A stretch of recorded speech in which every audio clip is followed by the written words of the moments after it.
sales is not a function of relationships.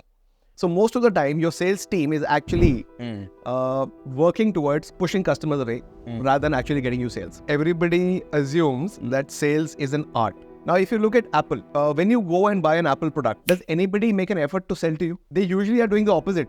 Don't come right now.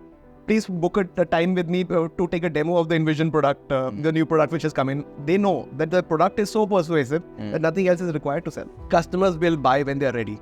They will not buy when the salesperson is pushing them to buy. People assume that their monthly sales are coming from because of the effort of the salespeople. I can hire a fresher tomorrow who's a smart fresher, not just anybody, and get them to start selling for me in a day's time. I'm currently working with at least 20 of them in different B2B manufacturing environments, and where we have come up with spirals which can triple their profits in 3 months. Sales is a game of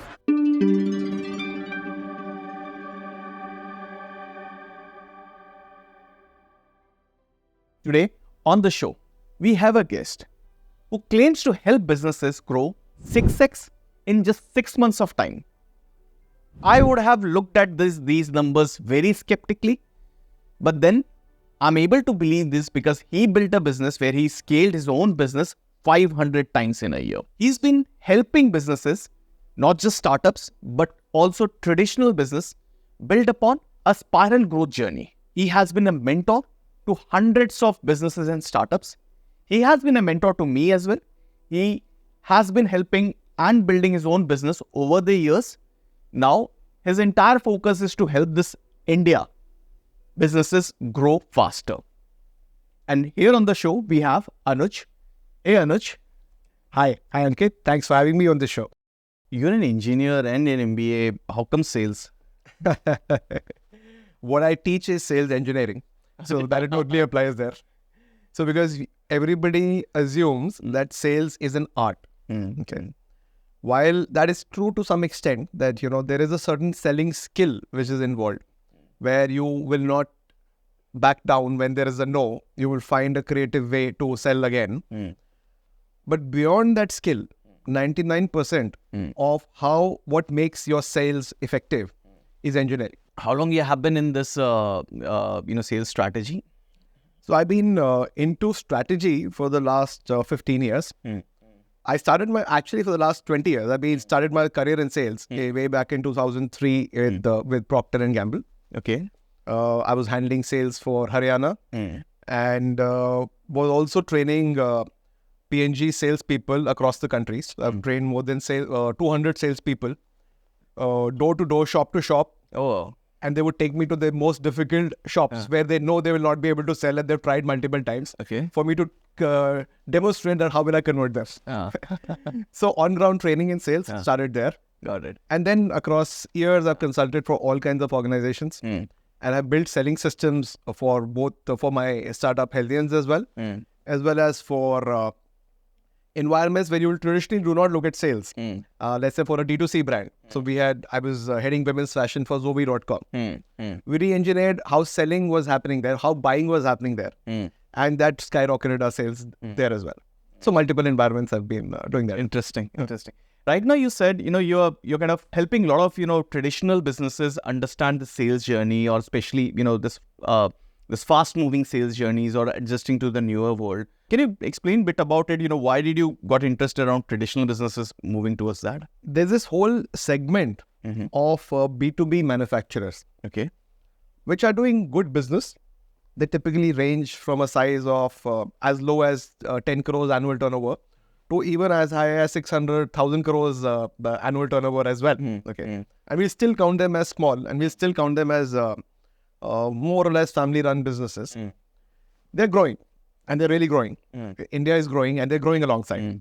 They are adopting technology. They're adopting newer methods. They're adding capacity.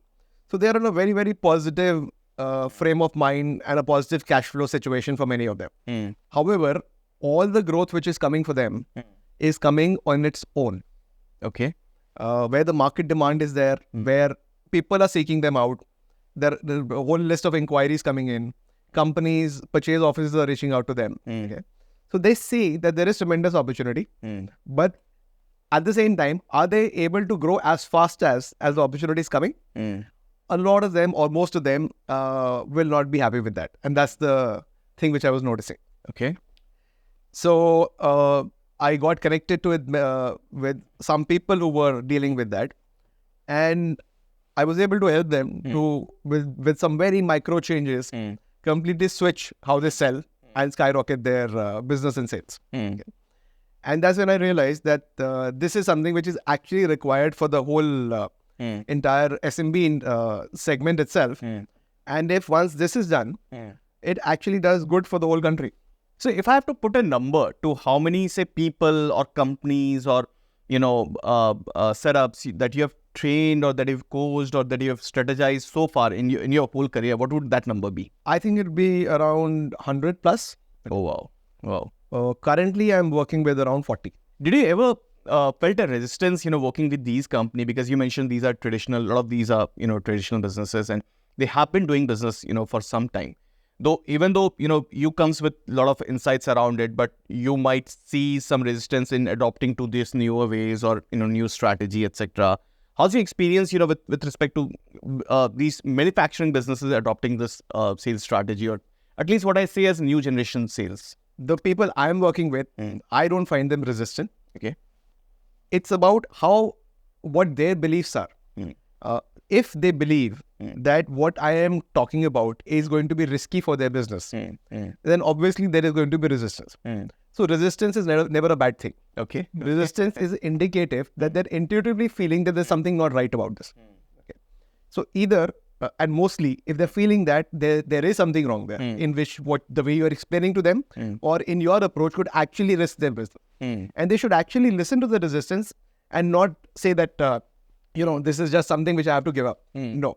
There has to be clarity on where it's a personal issue for them or it's a mindset issue for them, or where there is something inherently which is bothering them, which needs to be addressed before they move to that. Okay. Interesting. That's an interesting insight. But do you see a difference in, say, newer generation versus somebody who's been running business for last, say, 30 years, adopting to your strategies? So I find that both of them are able to adapt. Yes, the mindsets usually are different. The older generation will typically have a huge amount of faith that sales really happens through relationships. Okay. And that was true till a while back in the environment which they grew up in or which they built their businesses in. If there was a pervasive belief across was that sales is about relationships. Now, in this newer age, people like me are challenging that sales is not a function of relationships.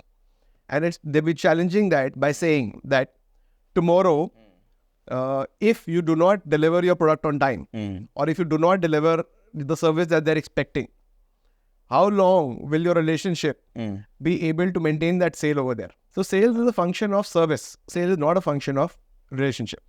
And all your traditional salespeople, all the salespeople out there, whom you keep and you fear that they have built the relationship with the customer, are actually depending on that salesperson for the service, not for the relationship.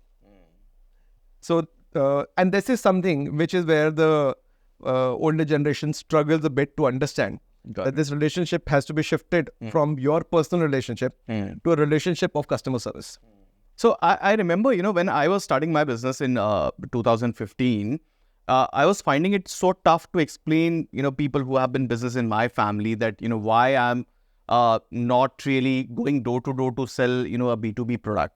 I think now there's a lot more adoption around or a lot more confirmation around the inside sales thing. Do you see these strategies or these, time also changing the behavior of sales in India largely?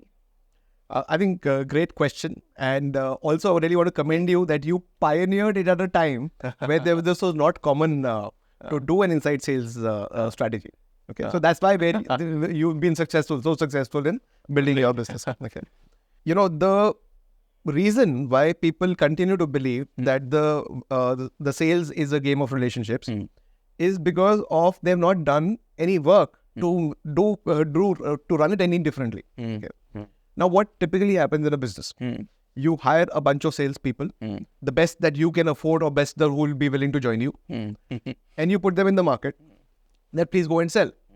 Now that salesperson is supposed to find his leads on his own, is supposed to contact them on his own, is supposed to go and meet them, have a coffee or a Zoom call, whichever way, convince them, negotiate with them, handhold them till the buying process, execute their order, and then manage the relationship to ensure that they continue to get the service which is required from the company. Interesting. So that salesperson is supposed to be a Superman who's doing the job of 10 people. Yeah. Now, it doesn't occur to us as, that there's something wrong here. We all believe that's the job of the salesperson. Yeah. Okay. Yeah. Totally. Right? But effectively, you are expecting that person to have 10 different skills. Okay. And I'm saying in your company, or in any company, other than the founder, nobody else will ever have that range of skill set available. And even as a founder, you will, out of these 10 skills, you'll only have maybe 3 or 4 which you're good at. Yep. And you'll be fortunate that you happen to have the selling skill. And many founders don't have that selling skill either. Okay, or the negotiation skill either. So it's an unreal person that you're looking for, which creates unreal expectations of when you put the salesperson out there. Okay. Got it. Now, this is where the mass of the problem starts, that you think that they will be a perfect salesman. And you do have examples of when you have managed to find that salesperson who was brilliant, who came into a company, opened doors, sold multiple things, and then your entire business is dependent on that person. And that person also knows that. So either there will be a power struggle between you and them. You will forever keep trying to replace them, but you'll never find a replacement. Or even if you find a replacement, you'll always be looking for more people. Yeah. Okay. Yeah. Or you will be like, stuck in this situation for a long period of time. As we see largely the whole time, in today's world, it's all about marketing largely. It's moved to e-commerce, self-serve journeys, etc. How do you see sales is staying relevant in this, this new digital world? So I think it is 100% relevant. It's just the form of selling is different. So why do you need a salesperson traditionally? Because there is friction in the buying process. As a buyer, as a customer, when I want to buy something, I go through multiple stages before I buy make up my mind. So let's say I'm out in the market to buy a car. I'm talking about a B2C product. Yeah. Is it that I will go online and pick up my car, buy my car? As of now, that doesn't happen. Yeah, totally. Right? As of now, I will go to multiple car showrooms, form my opinion about what should I be looking for in a car. I would have walked in with, I want a sunroof, I want an SUV, I want this economy, or I want this kind of a brand. But when I start going to those different showrooms, I start to notice features or things which I had not thought about earlier. And my buying criteria will start getting influenced. Different showrooms, different salespeople will influence my buying criteria and help me form up or make up my mind. Some of us, when you're buying, would make up that decision very quickly depending on how much of a need is there to buy that car immediately. But you still take a couple of weeks before you buy that car. Totally. Some of us will take months before we take that decision. Or some of us will decide, I don't want to buy a car right now. And some of us would have done this journey already and would say, okay, I'm ready to buy. I'm just negotiating the final price. Yeah. Okay. So you will be in different stages of your buying process. Okay. Now, this fundamental buying process is applicable whether you buy online or whether you buy offline. Everybody goes through those stages. Yeah. Now, depending on how you constructed your website, your business, to lead that customer to the right answer easily is going to determine how easily or frictionlessly they buy from you. Got it. So the situation doesn't change. Stages get compressed or faster. In the history of sales, other than the few times when somebody has managed to make a fool out of the customer, customers will buy when they are ready. They will not buy, especially if the quantum of money is significant, when the salesperson is pushing them to buy. Yeah, totally. So most of the time, your sales team is actually working towards pushing customers away rather than actually getting you sales. This is what I've been even observing at my organization or different organization I work with, that we turn the whole game into a commodity selling game, and then we complain that customers are only talking about price. Yes. what I love to say here is that sales is not a numbers game. We believe it is a numbers game, but it is not. Let me give you an analogy. Okay. So when I ask you that, what's your favorite sport? Let's say. Football. Football. Okay. Yeah. So is football or say cricket, is that a numbers game? Not really. But there is a scoreboard. There is a scoreboard, and we always focus on who won and how many matches, or how many scores, etc. Definitely. Right. So it'll sound weird when I say football is a numbers game or cricket is a numbers game. Of course, you will look at numbers. Of course, you will work your strategy. How many goals do I need to score? How many runs do I need to score? What run rate? But cricket is not a numbers game. Football is not a numbers game. It's a game. Cricket is a game of the skill set of batting, bowling, fielding. Football is a game of the skill set of dribbling, passing the ball, right kicks, angling the ball, saving the goal from happening, the goalkeeping. So the different skill sets involved. Yep. That is what the game is about. So similarly, if we apply that to sales, if I challenge the view that sales is not a numbers game, that's just a scoreboard, then what is sales a game of? Sales is a game of persuasion. Okay. How you persuade, how that entire process happens, ultimately results in sales. Now, if you look at Apple, even though that's a B2C product that we're talking about, when you go and buy an Apple product in the Apple store, does anybody make an effort to sell to you? Of course no. They usually are doing the opposite. Don't come right now. Please book a time with me to take a demo of the Envision product, the new product which has come in. Yeah. The team there in the Apple store is technical. They're just going to help you explain and get the features better, understanding of how do two products compare. They'll not make any effort to try and sell to you. When you do persuasion has multiple parts.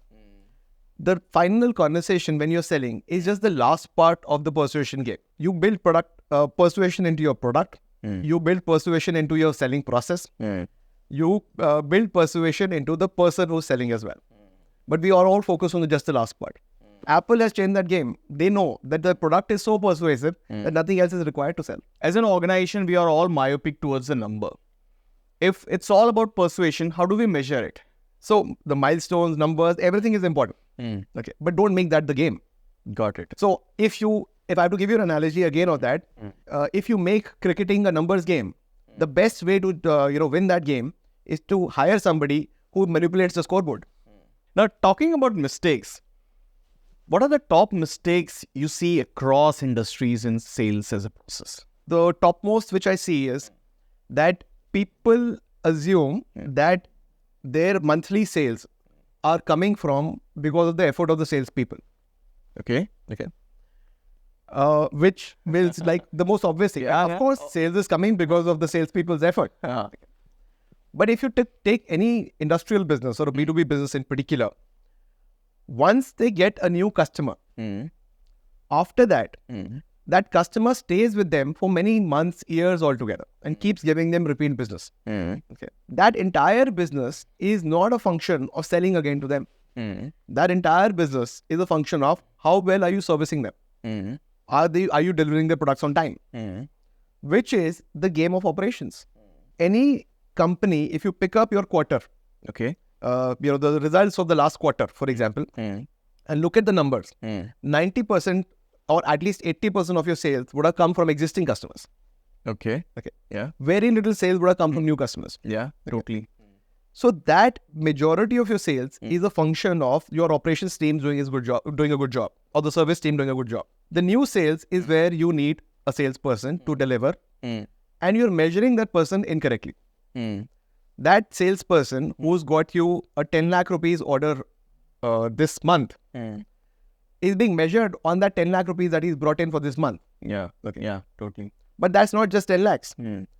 It is the recurring revenue which you will get for the next months, years, etc. And if you factor that in, that is actually in crores. So assuming that that person is bringing you only that small tiny revenue which every month, you pay the salesperson accordingly. You go stingy on hiring salespeople because you're thinking that that's the kind of business that they're giving me and that's my annual cost. Because of which the sales team sizes are not done well. You're not hired the right kind of people who are able to sell for you. And you not structured the sales such as that the new sales is completely separate from existing customers, servicing the existing customers, and ensuring that they are experiencing excellence in their both delivery and service. Often this is classified as hunting and farming. Am I right? Yes, that's actually a very good way of saying. But when you classify it as hunting and farming, when it comes to sales, both the roles are collapsed. Okay. Yeah, perfectly said. So I'm saying that hunting should be separate. Farming should be the role of operations. Okay. And it actually is. Totally. And even within hunting, the job of finding the lion to hunt should be somebody else's. As a salesperson, my job is this is the lion shoot. Okay. And that's where the real game of that go fight with the lion and convert, not to find the lion. So what you're saying is ideally you're trying to take away a lot of unnecessary things from the sales role and then make him focus on one thing which he can do the best. Absolutely. And typically you will be able to do 10 to 20 times more sales with the same sales team. Often, traditional businesses, when we even speak to them, they use the word sales and marketing so combinedly that it really means one thing, which is selling it. And what you're saying is very different, that marketing is a very different job and sales is a very different job. Yes. And how do you really explain this to a traditional business that, you need to build a marketing team or need to build a marketing funnel and then the sales need to only do the job? Because it often will come as an additional cost, maybe at least initially, that you have to build a, say, lead generation or a traffic generation team and then sales would only focus on the sales part of it. How do you see companies adopting it? Right. So I think that actually all of this comes at a lower cost, not at an additional cost. Okay. Because when the traditional business person realizes that they have hired a high cost sales resource and they're making them do the job of a customer service agent, it just doesn't make sense. It's like again giving an analogy. Football analogy. So you brought in Messi into your team. You're the best footballer in the world into your team, and then you made him a goalkeeper. So that's a completely waste of your time, waste of your money, which you're not seeing right now. Okay, and so they do get it once you explain the logic. I found that the traditional SMB business owner is very smart. We traditionally assume that the business owner is not open to change.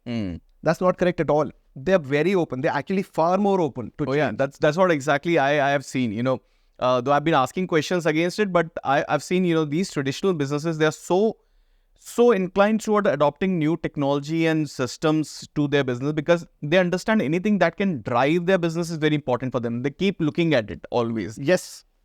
And they're very good. They're smart people. They've run their businesses and they know how to make money. How do you see the importance of, communication system in the whole journey? Do you see, traditional businesses have been using a lot of, say CRMs or a lot of call and WhatsApp tools or other tools to empower their salespeople already, or this is a area you want to focus upon? I think this is a very important area. Many traditional businesses are moving towards adopting technology. However, they continue to do that in rudimentary ways. Okay. Like they would set up something on Google Sheets or they will set up something very rudimentary on WhatsApp. They're all not used to investing or buying in proper technology solutions which handle things end to end. Got it. So what that does is that initially when they do this, they get great results. When they set it up on Google Sheets, somehow linked it with an API WhatsApp and managing their CRM, etc. with that, they get good results and they're very happy. But very soon they hit problems with it because things get bulky, things break all the time. They need a team just to manage that altogether. And they're always worried that what if this doesn't work tomorrow? And adoption within the company is also not easy because it's not an interface which is easy for all the employees, etc. to use. So there's a lot of hits and misses in adoption of technology in that, or for the lack of a better word, in the jugaad way. Yeah. You have been in sales yourself. What are some top mistakes that, apart from the one you are strategizing with, you have seen yourself making or others, your colleagues making? I think the biggest mistake which all of us make, and I have been making even now, is that we do not do enough work in identifying our strengths in the first place. Okay. We really don't appreciate our own strengths. And then we do not do the work to find ways to articulate those strengths to our customers. By skipping this work, all we end up doing is that we know that we are different. We have a lot more to offer than what a competitor in the market offers. But the customer doesn't understand that. Customer sees us as one of the many, and treats us that one of that many. And then we become negative that nothing works, only price. There's only a pricing game. Customers don't care about anything else. So that mistake of not being able to pinpoint your underappreciated strengths and not being able to articulate in such a way that it opens up the mind, gives an deep insight to the customer that this is what you're missing in your business, because of which your business is not growing. Like a real genuine thing.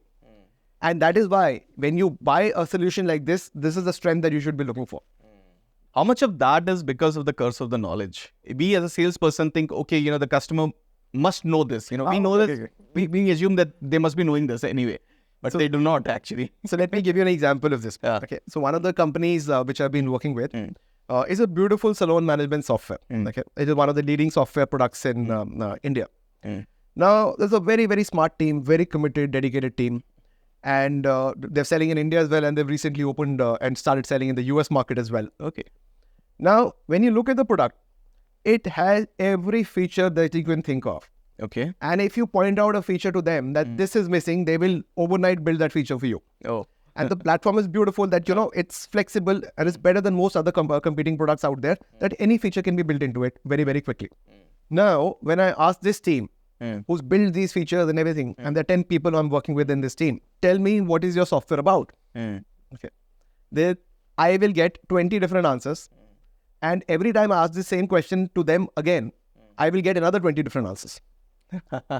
Because they've done so much work. They know so much about their software. They know so much about where it's going to fail. They know so much about what competition has to offer, that they get mired in the hundreds of features which they have to offer. For the customer who doesn't have this knowledge, none of these matter. What really matters to the customer is something that what are those 1, 2 or 3 things which will make a genuine difference in my business. And very often, the customer themselves have no idea about that. So the game is to be able to figure out those few things that the customer doesn't understand about their business, and to be able to articulate that and only that.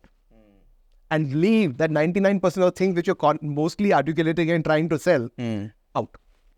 Okay. So if I just, complete this example for them, please.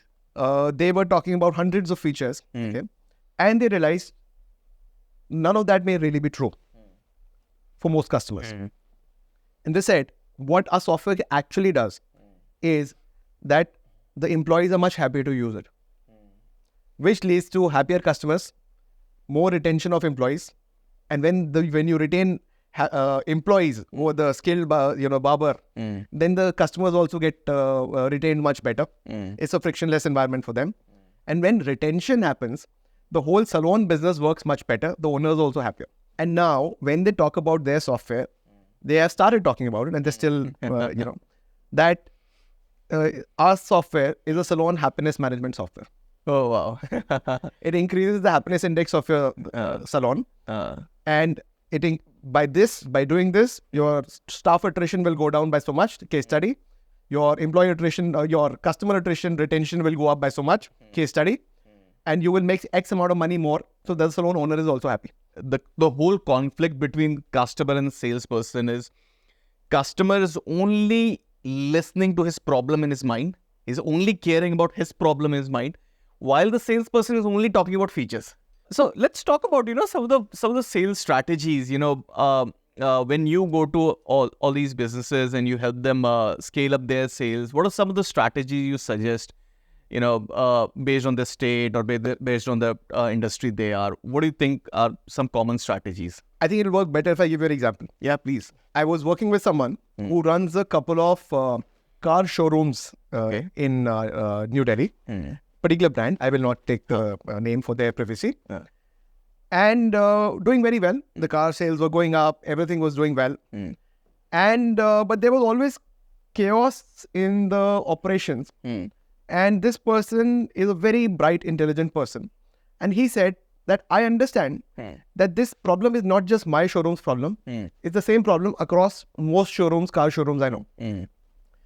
Can you come in and see what can we do in the entire selling process such that sales go up, customers are happier, and operations is streamlined? I went in as a customer to a couple of showrooms to understand what's really going on. And I started to get insights about what's really happening here. So let me ask you, when was the last time you considered buying a car or you went to a showroom to buy a car? Almost a year back. Almost a year back. Yeah. Do you remember your experience a little? Yeah. So when you walked into the showroom, a particular, you can tell me about which showroom, etc. as well. What happened after that? So when I walked in, I think, they asked some qualifying questions, which I understand, and then immediately focused me to, next step, which is like test drive. The next step immediately was like test drive, and immediately after the test drive, it was all about when are you buying it. Okay. So that's how the whole experience. And what I felt most difficult part in the whole journey, once I said, okay, I'll consider it, I'll talk to about it, I got follow-up calls for the next 10 days. That was the toughest part. And did you, in the process, also ask them to tell me something about this car? And what did you hear back from them when you asked them this question? Mostly, I remember it was a pushy approach. Most things were trying to cover up and just show in the good light. Sure. So I'll tell you what I noticed as an experience, and I'll factor this in as well. Okay. That when you walk into a car showroom and you ask the person, other than the qualifying questions, when are you going to buy, etc., you ask him, tell me something about this car, because you are trying to make up your mind about which car will suit me. And even for that particular car, there'll be 10 different variants available. Okay. The moment you ask this question to the salesperson, they will regurgitate their memory, and start telling you this feature, this year, and they will, just literally, vomit that entire information on you. That's the first thing that happens. Right. So this is, in a car showroom, the walkthrough over the car. In a software demo, the demo. Once the customer hits the demo, then you will throw all the features that you have, and for the next 45 minutes, the customer will be like, what's really going on? Okay.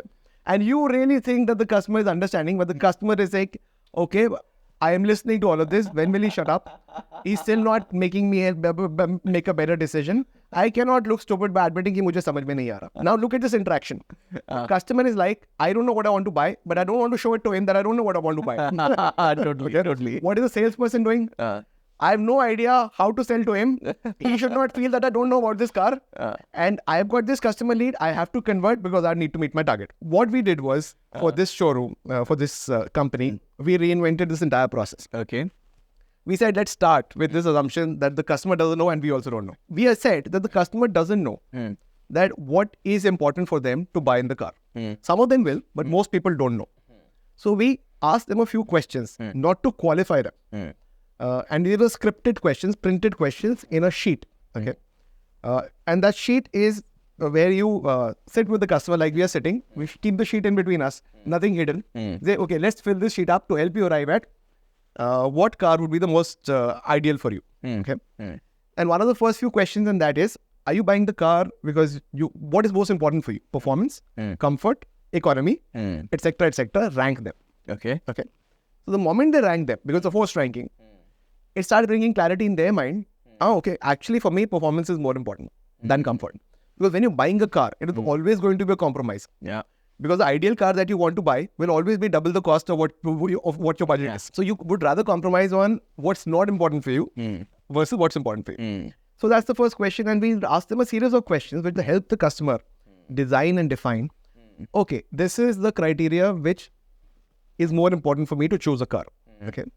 And then we would have the whole list of variants of the various which are available and what features are there starting from which variant. Okay. So they don't have to struggle through the car brochure, try to test the salesperson's knowledge to understand which is relevant. And as they would mark that sheet, within 5 minutes, they would be 100% clear that which variant is the most relevant variant for them. Whether this car particularly meets their need or not. And on the flip side of it, was a complete comparison with the other choices of the competition cars which they would have in mind, with both the pros and cons, not just the cons. Okay. What's good about the other car, what's bad about that car, and why this car will make more sense for them or not. Okay. So it was a complete selling process designed in that sheet, which the customer and the selling agent were able to fill in 5 to 10 minutes. Okay. That interaction finished. That 2 hours, 3 hours, days of process finished in 10 minutes. And this process even their absolutely new hired salespeople were able to do it as effectively as the most competent and old salespeople. After doing this, within a month's time, the sales of the most expensive cars, the SUVs, doubled. Oh, wow. Never in their history had they seen this kind of a result. Okay. So it just changed the game on how you sell, how you buy, what is selling in the first place. So the definition of selling changes from pushing your numbers to helping the customer buy what is the most important one for them and persuading them to pick your product as the right choice for that. Interesting. I am really intrigued with this whole, and as you defined initially, this is like a sales engineering, really engineered the whole sales process. But specifically in this case that you spoke about, what really changed? I'm like enjoying the whole process, but what do you think really changed in the whole journey? Was that you're actually helping the buyer. Instead of fooling the buyer, instead of manipulating the buyer, instead of somehow holding on to the buyer, the game is now about helping the buyer. See, what we forget about when we get into sales is that there is a buyer. Why is that person there? Because that person wants to buy. And you are creating barriers in front of them, preventing them from buying. Nobody's ever bought a car when they don't need a car. Totally. I've been fundamentally believing on a lot of these things ourselves as well, that this is so important to have a sales team which work like a customer service team, which focus on customers' happiness, etc. I think the biggest change is changing the habits. Yes. How do you really are able to crack that part, changing the habit of the sales organization, which you at least are an outsider? Right. See, first of all, I don't need to change their habits at all. Okay. By and large. Okay. The biggest relief is first of all felt by the sales team. Acha, that's interesting. Because they already know the truth. Now, get into the life of a salesperson. You have a fixed salary and then you have huge incentives. As you start earning those incentives, you and your family gets used to that this is the income that is coming in. Some months that income comes in, some months that income doesn't come in, because depending on whether you hit your target or not. Now, once you've gotten used to a certain level of salary or an income which is coming in, the next month when it doesn't come, it will create tension in your house, it will create tension in your environment because your expenses have gone up as per that. Now, that puts them into a loop where that they somehow have to meet the targets every time. And there's tremendous amount of pressure. And the reality is that they know that they will not be able to meet it. Okay. Totally. And at some point of time, when you address this and say, okay, let's stop this game, which we both know is not going to work, they have a sigh of relief. Huge relief. Except for maybe perhaps the top salesperson who's used to working on his own, who is on his or her own, and they have old relationships, they have old customers where they can get a business from. They're like, I want to work alone. I don't want to do any of this change. Leave me be. Okay. And we have ways, and we say, okay, fine, you want to be left alone, you want to earn. We will create a role for you in such a way that you're left alone doing what you actually enjoy. And 90% of the time, we're able to manage that. So quite interesting journey, and quite interesting insight, Anuj, so far. Now, we talked about process, we talked about strategies, etc. The real thing is people itself. How do you build a strategy or a culture of sales? How do you find these people? How do you suggest, companies to, hire these people which can really deliver what you're expecting? See, this question has multiple levels at an answer level. Because if you're hiring people into your traditional structure, whatever I'm going to say may not apply. Because the traditional structure requires you to hire people with industry experience, with your kind of product experience or similar experience. Because you're primarily hiring them because they have already existing relationships with the customers, where they can bring in some extra business for you. That's the number one thing which most business owners are looking for. Okay. Now, in the new structure, where I'm talking about that you do not depend on anybody's relationships. You're looking at new customers and acquiring them from scratch. Okay.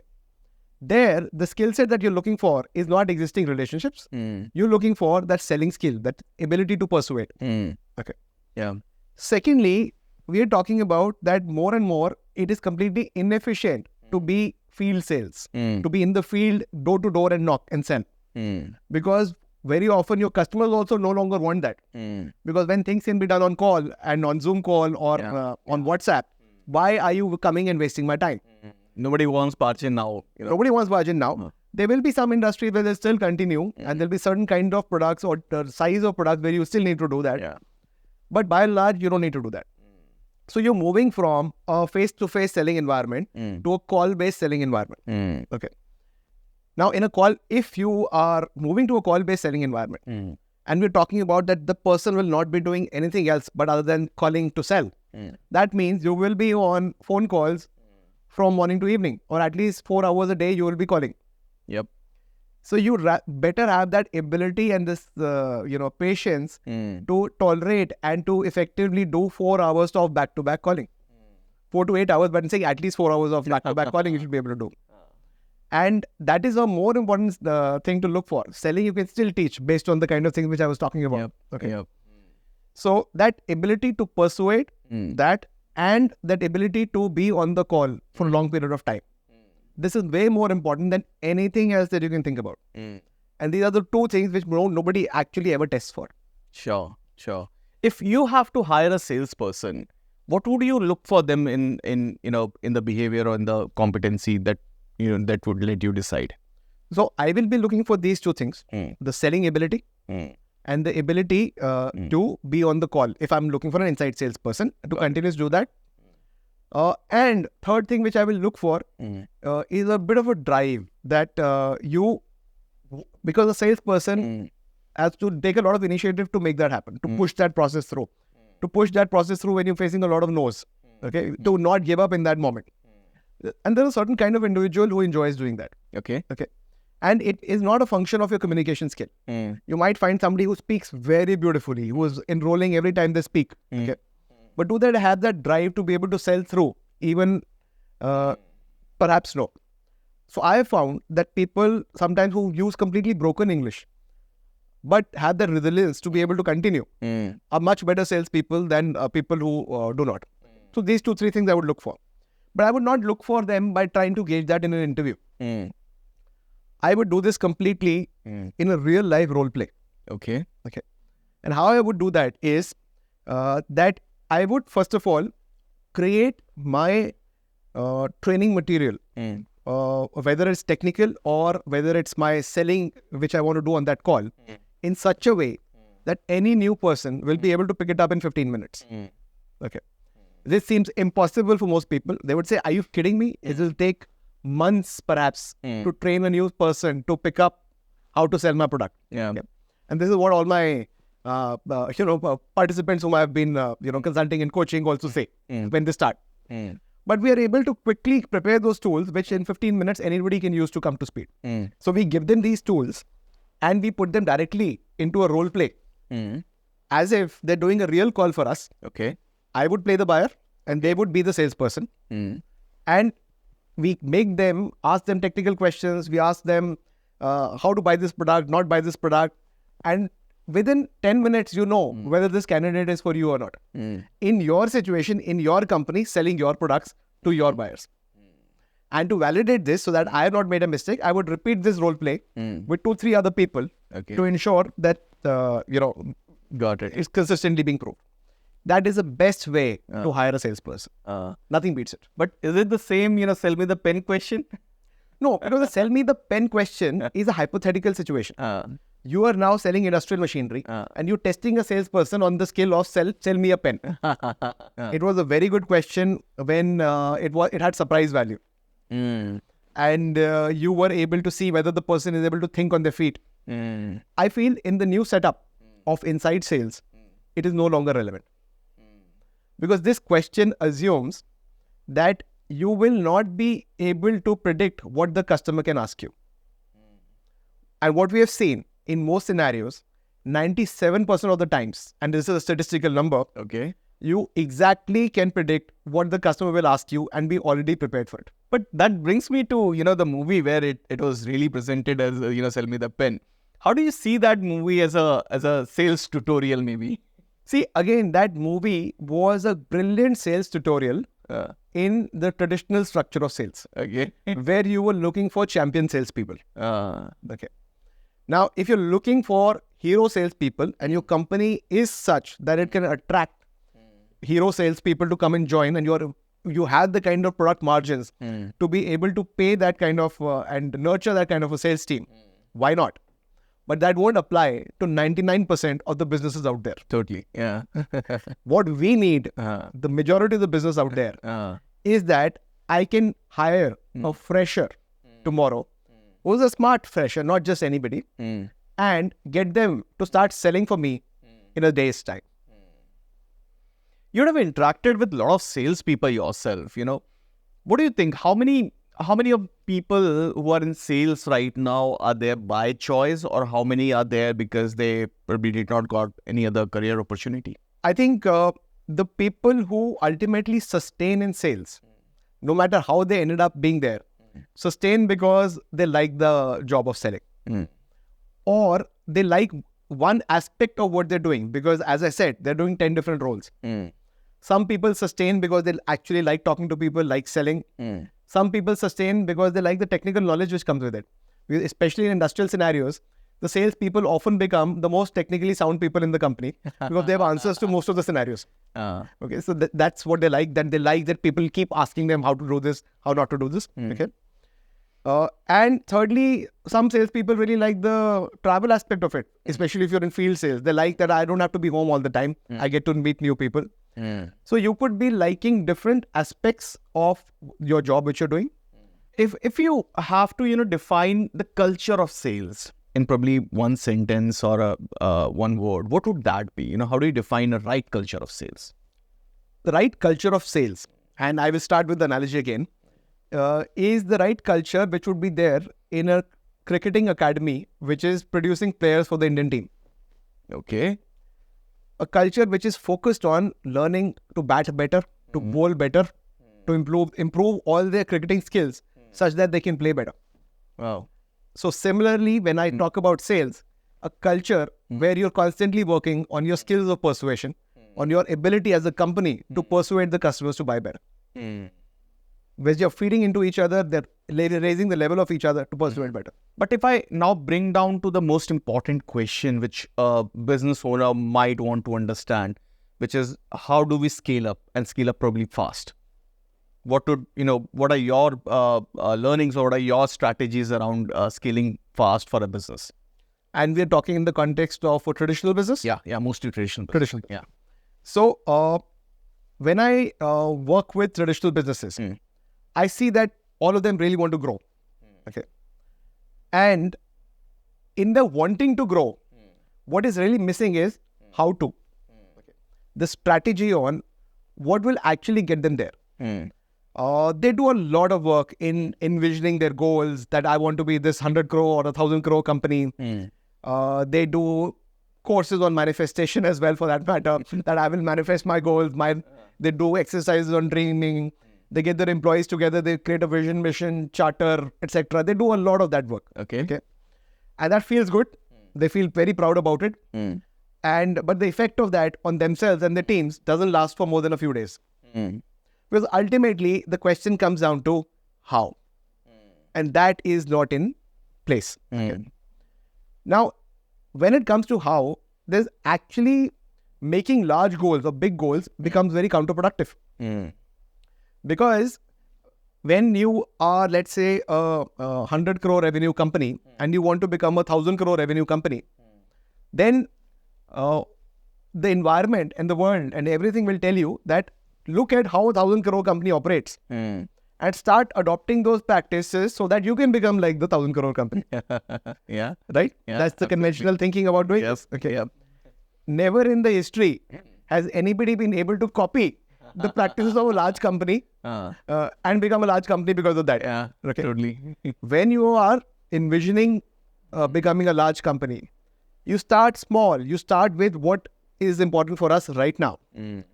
And that growth doesn't happen in a linear way. That growth always happens as an exponential growth where you build something and that enables you to do more, and then you build something again and that enables you to do more. Okay. So which is what I call a spiral. So first you build capacity to be able to do something. Then you build capacity to be able to sell what you have built. Okay. And then you build capacity to be able to create demand for the amount of capacity that you've created so far. Okay. These 3 steps largely form the spiral. Create production capacity, create selling capacity, create demand. As you start doing this, you will generate cash flow, which you can use to create more capacity, to create more selling capacity, and to create more demand. Wow. This is a spiral which keeps going and gets you to meet that large company goal or the larger, much larger goal that you had in mind. And actually way beyond that. Recently in one of my workshops, when we did this calculation and people first shared what their numbers were, the numbers which they actually came out with were 200 times bigger Okay. than what they had envisioned. Okay. So by the act of thinking big, you're actually thinking small. Okay. You're limiting yourself to that number. You can actually go way beyond that.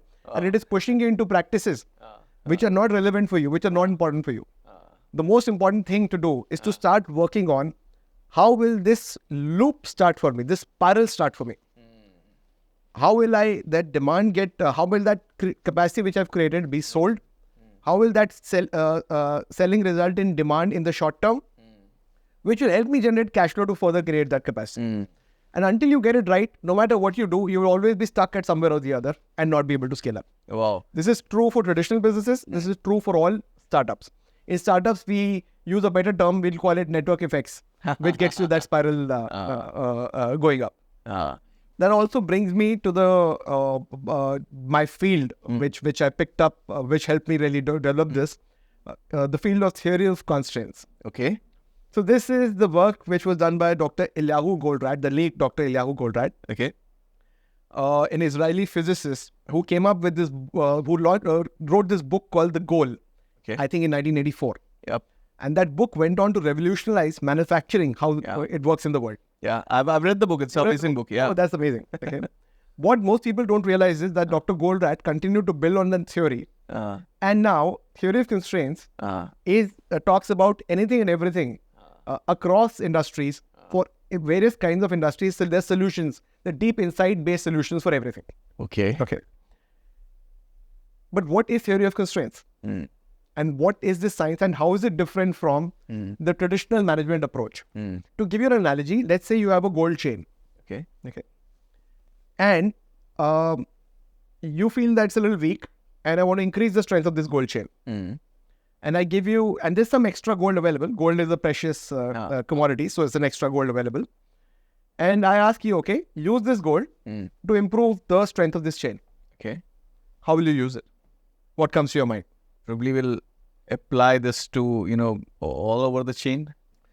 So one way is that you could pick up this gold and apply it all over the chain. Yeah. Okay. Any other method comes to your mind? Double the layer, maybe. Double the layer. Maybe make, one parallel chain to support its strength, the minor strength, But was that the most optimal use of your most precious resource?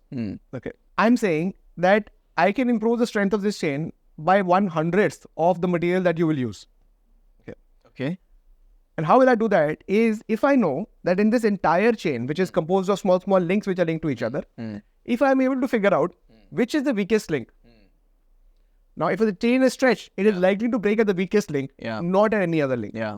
If I'm able to find that weakest link, or what we call the constraint, then I can just put gold at that link, and the strength of the entire chain improves because now it will not break at that weakest link. So you increase strength at one level. Now, what will you do next to increase strength even further? Probably next weakest link. Next weakest link. Yeah. Apply a little more gold there. The next constraint. And then the strength of the chain again goes up entirely. And this is, now take this gold chain as the spiral. Yeah. So you're increasing the strength of the weakest link in the weakest link, and the strength of the chain is spiraling up. Yeah. Link after link after link. And it's a cycle which can continue. It's again a spiral. It's a spiral. Do you think this can be applied for all the businesses, or especially, the traditional businesses at large? I wouldn't say for 100% businesses, but for more than 95% of the businesses, Acha. you can completely create a spiral. Okay. Let's say for B2B manufacturing businesses, selling commodity products, you can create a complete spiral for them. And I'm currently working with at least 20 of them in different B2B manufacturing environments, and where we have come up with spirals which can triple their profits in 3 months. Oh, wow. And they can do it again and again and again. Okay, so they can continue to do that. Wow. It sounds completely unbelievable. If not 3 months, let's say 1 year, they can triple every year. They can triple their profits. Okay. And how many businesses you have actually implemented this spiral strategy as of yet? So at least 7 of them. Where it's fully functional, and at least another 15, 20 where it's partially functional. And how much of this entire advice that you gave or entire strategy that you built for this business was like a template, and how much of this is like you have to create for each by understanding the business deep?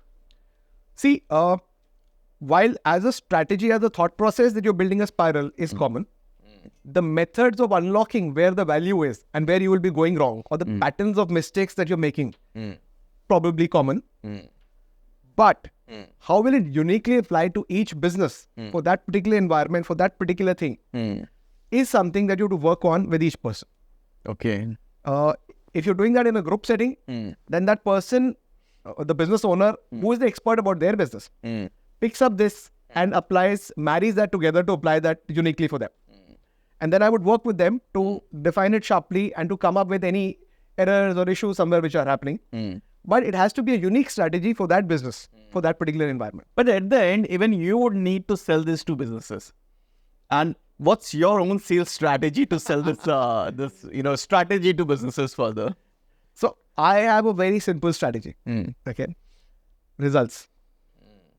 So I do not want to sell to new people until I'm able to produce results, or at least have people confidently be on the path to producing results.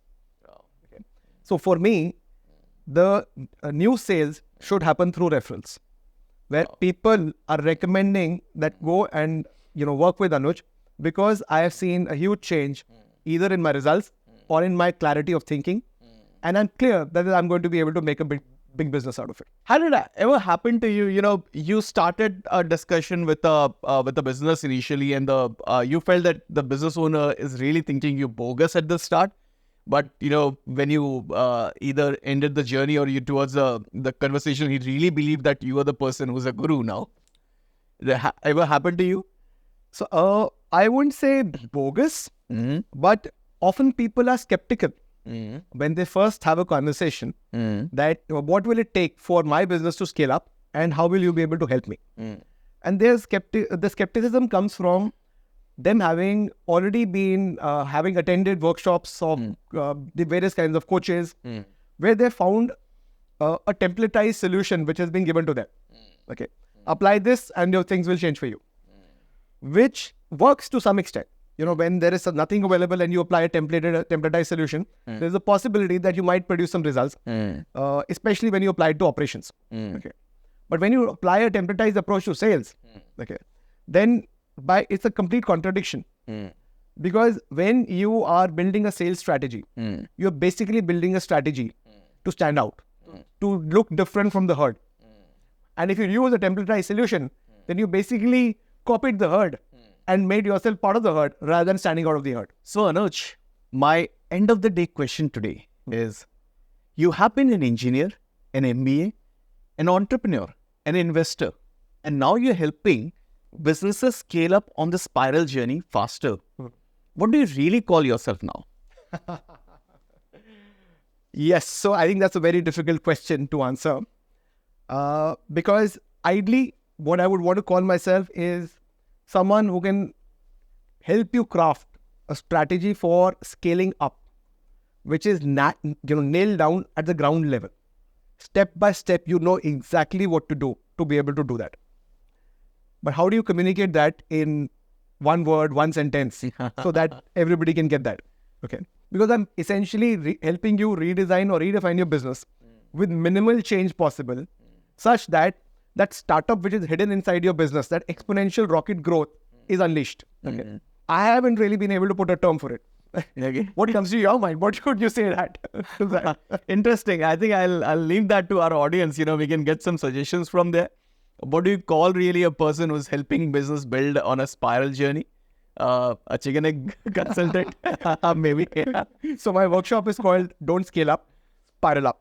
Oh, wow, that's interesting. That's interesting. So maybe that's sufficient to communicate that. But I would love to hear from people what could it be said. Yeah, surely it is. Thanks, Anuj. Thanks for your time. It was wonderful discussion. I think I never had such a packed insights on sales as a journey. How do you build across industries, especially these traditional businesses? What are the opportunity lying? I think this is a huge opportunity, helping businesses spiral up, not just probably be able to compete with this new age businesses, but also really help India grow faster. I think you are on an amazing mission, and really appreciate